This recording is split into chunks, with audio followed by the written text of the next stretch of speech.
Jai Opetaia's next fight has been announced, and he is fighting the IBF #1 ranked, undefeated, German-born Huseyin Cinkara.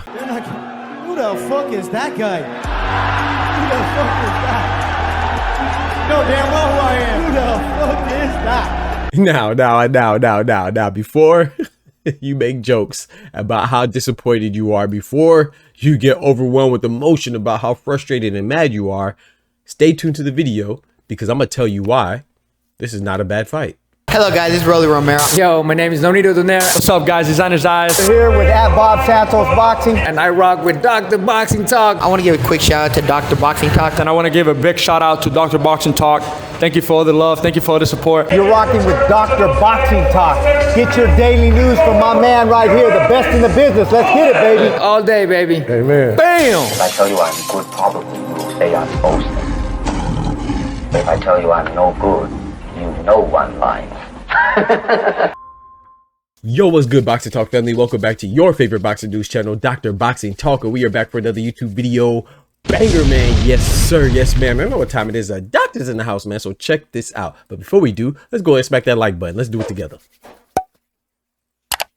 Appreciate you. That helps us to keep going and growing on this YouTube platform. But check this out, man. Jai Opetaia is fighting none other than Huseyin Cinkara. Now, I know, like I said in the intro, that he is pretty much unknown and you're unfamiliar with him, but let's not confuse a lack of familiarity and somebody not being popular as being synonymous with them not being good. Now, I'm not advocating that Huseyin Cinkara is good. I'm not saying that you should get intrigued by this fight or excited for this fight, but we should respect the fight. Bullshit! Bullshit! Bullshit, bullshit, bullshit, bullshit! Not only because Huseyin Cinkara is undefeated, but because he is the mandatory. He is ranked #1 in the IBF. This fight is not just for any reason. He didn't pick any old guy to fight. He didn't select this guy. It's not due to Eddie Hearn. This is due to the IBF sanctioning body with President Daryl Peoples and the fact that Jai Opetaia is fulfilling his duties as a champion and fulfilling his obligations. And part of those obligations, that criteria to keep your belt, is to fight the mandatory. And that is Huseyin Cinkara. Now, some of y'all, this name does strike a bell, right? It should, because this is a guy who was supposed to fight back in January when he fought David, David Naika from New Zealand, right? Huseyin Cinkara sustained an injury, so he had to pull out of the fight.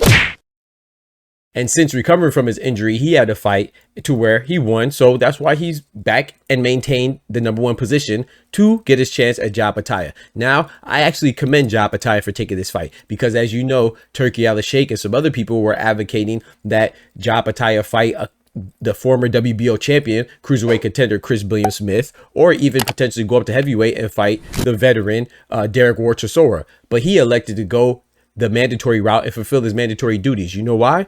Because he wants to be available for when Gilberto Zurdo Ramirez comes back from his injury that he sustained after fulfilling his mandatory duties when he fought União Dorticos for the WBA, or to fulfill his WBA mandatory, So I think that if we know boxing and we are responsible boxing fans, not saying that you have to be, because sometimes it is more fun to be passionate and ridiculously passionate and sensational, and sensationalize things and dramatize things that don't really need the drama, but sometimes that's fun, right? So I get it. But if you want to be responsible with your fandom, then you got to respect the mandatories, so I don't blame Zurdo for ducking. I know a lot of people say, oh, this guy's ducking, that guy's ducking. Well, Zurdo, who's a WBA, WBO unified champion, he fulfilled one of his mandatory obligations in his last fight against União Dorticos.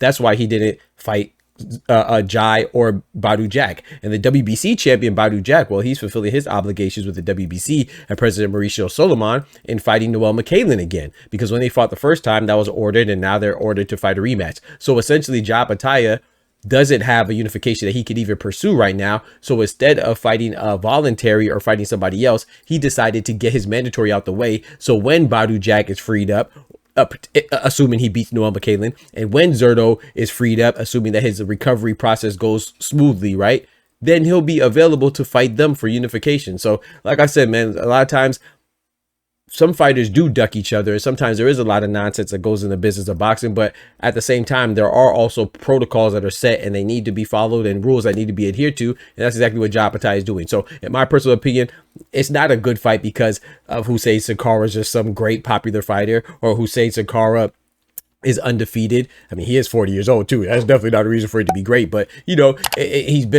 a veteran too that's been around, you know what I'm saying? So he's not anybody to just simply dismiss, but it's not even good because of that. It's good because he's fulfilling his championship obligations. And then once he fulfills those duties, assuming he beats Huseyin Cinkara, which he should be the heavily favorite to do so, right? Then he'll be free to eventually have that unification that we all so desperately want in the cruiserweight division. And I personally think that Jai versus Zurdo is one of the best fights out there in boxing, period. We just don't really pay attention to the cruiserweight division. So just like I talk about Zurdo and I say that, hey, give Zurdo a chance, you know, when he's fighting his mandatories, give Badou Jack a chance when he's fighting his mandatories. I'm going to extend the same concession, or not even the same concession, but I'm going to extend the same request for people to apply logic and be patient with Jai Opetaia because he's fighting a mandatory. You see what I'm saying? In Huseyin Cinkara. So this fight is not just for nothing. But just think about that. Let me know how y'all feel. And also, too, another big thing is that this fight could potentially be on the already stacked card with David Benavidez and Anthony Yard. You know, the one with Brian Norman and Devin Haney. Also, Abdullah Mason and Sam Noakes. And also, potentially, Subra Matias and